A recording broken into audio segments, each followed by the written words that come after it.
عمرے کو سٹارٹ کرنا ہے، پہلے اچھی طرح دیکھ لیجئے حجر اسود کہاں ہے۔ حجر اسود کو معلوم کرنے کے بعد اب آپ نے استباء کرنا ہے۔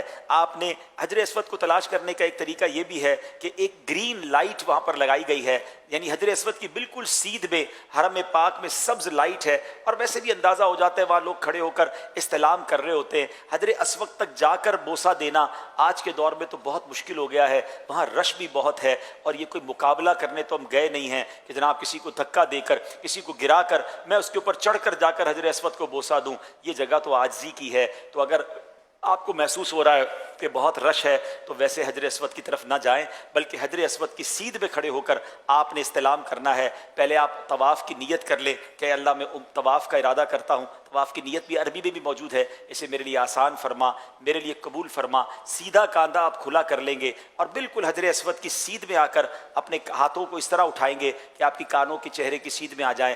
بسم اللہ والحمد للہ واللہ اکبر والصلاۃ والسلام علی رسول اللہ۔ آپ حجر اسود کی سیدھ میں کر کے اپنے ہاتھوں کو بوسہ دیں گے۔ جیسے ہی بوسہ دیں گے تھوڑا سا آپ رائٹ پر آئیں گے اور اب آپ ٹرن ہو جائیں گے۔ آپ کے بائیں طرف کعبہ ہونا چاہیے، لیفٹ ہینڈ کی طرف کعبہ ہو، اور اب آپ نے طواف شروع کرنا ہے۔ یاد رہے جو پہلے 3 چکر ہیں اس میں آپ نے رمل کرنا ہے۔ رمل کس کو کہتے ہیں؟ تھوڑا سا اکڑ کر چلنا۔ کچھ لوگ بڑا اچھل کود کر رہے ہوتے ہیں، ایسا نہیں کرنا ہے۔ آپ نے تھوڑا سا جس کو کہیں کہ اپنے کاندھوں کو چوڑا کر کے تیز تیز چلنا ہے، اور اس میں آپ نے اپنے جو پنجے ہیں اس کے بل چلنا ہے۔ اور یہ اس زمانے میں جب کفار ہوا کرتے تھے تو مسلمان ان پر ایک روب ڈالنے کے لیے اس طرح کیا کرتے تھے۔ تو پہلے 3 چکر میں رمل ہے، یہ یاد رکھیے گا، وہ بھی مردوں کے لیے ہے، خواتین کے لیے نہیں ہے۔ اور اگر بہت رش ہے، آپ کو لگتا ہے میں رمل کروں گا اور لوگوں کو تکلیف ہوگی، ٹکر ہو جائے گی، تو پھر آپ نارمل چلیں گے۔ ہاں اگر رمل کرنے کے لیے آپ تھوڑا کعبے کے دور ہو جائیں نا، تھوڑا سا لانگ آپ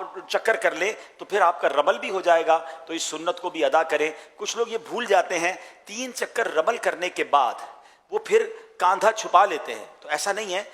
چکر پہلے طواف کے 3 چکر میں رمل ہے، مگر جو استباء ہے یعنی کاندھا کھلا کرنا ہے، یہ 7 چکر میں آپ نے کھلا رکھنا ہے۔ تو ہر بار آپ جب حجر اسود پر پہنچیں گے پھر آپ نے جو ہے وہ استلام کرنا ہے، اپنے ہاتھوں کو چومنا ہے، اور پھر اس کے بعد آپ نے چکر کرنا ہے۔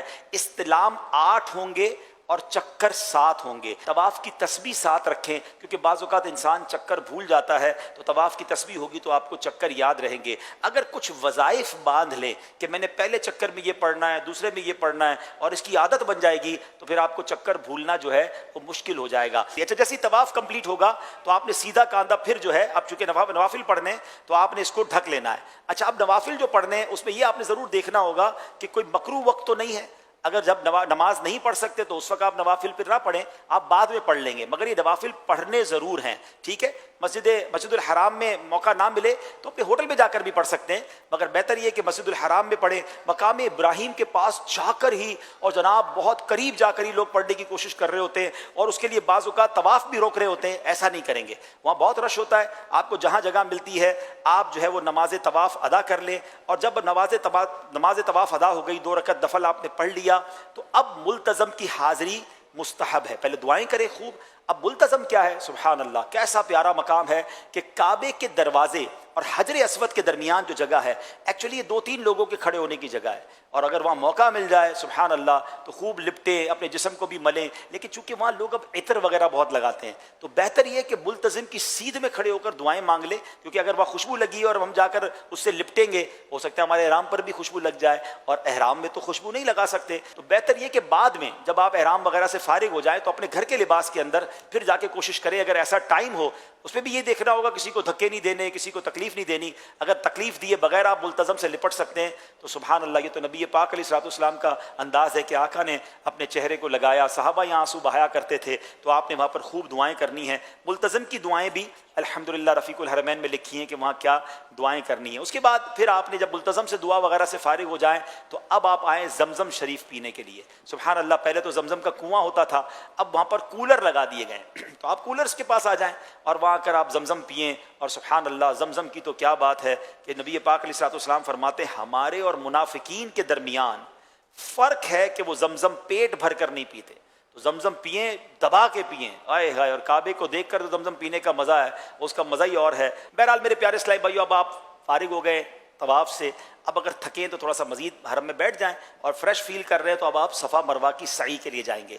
صفا کا بورڈ لگا ہوا ہوتا ہے سعی کا، وہاں چلے جائیں، صفا پہ کھڑے ہو کر سعی کی نیت کریں گے، نیت کتاب میں موجود ہے۔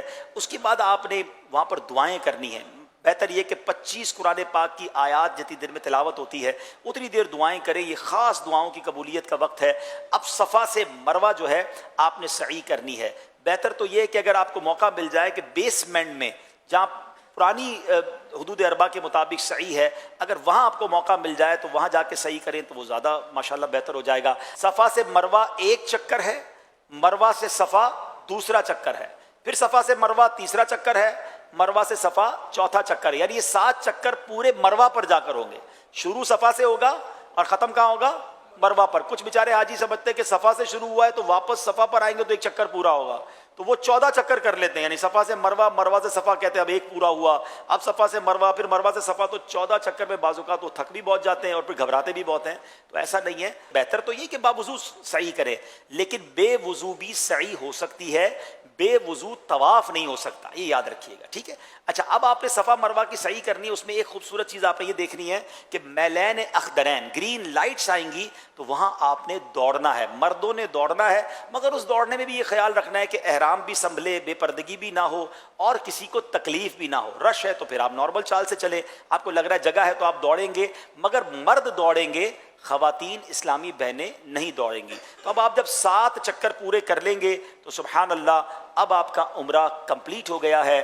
اب مرد جو ہے وہ حلق کریں گے، افضل یہ ہے کہ اپنے سر کے سارے بال منڈوا دیں، اس کے لیے نبی پاک علیہ الصلوۃ والسلام نے 3 بار دعا دی ہے، اور اگر قصر کرنا چاہتے ہیں تو اس میں احتیاط بہت ضروری ہے۔ مروہ پر ہی کچھ لوگ کینچی لے کے کھڑے ہوتے ہیں، ایک ادھر کٹ مارتے ہیں، ایک ادھر کٹ مارتے ہیں، کہتے ہیں آپ کا عمرہ ہو گیا، ایسا نہیں ہے۔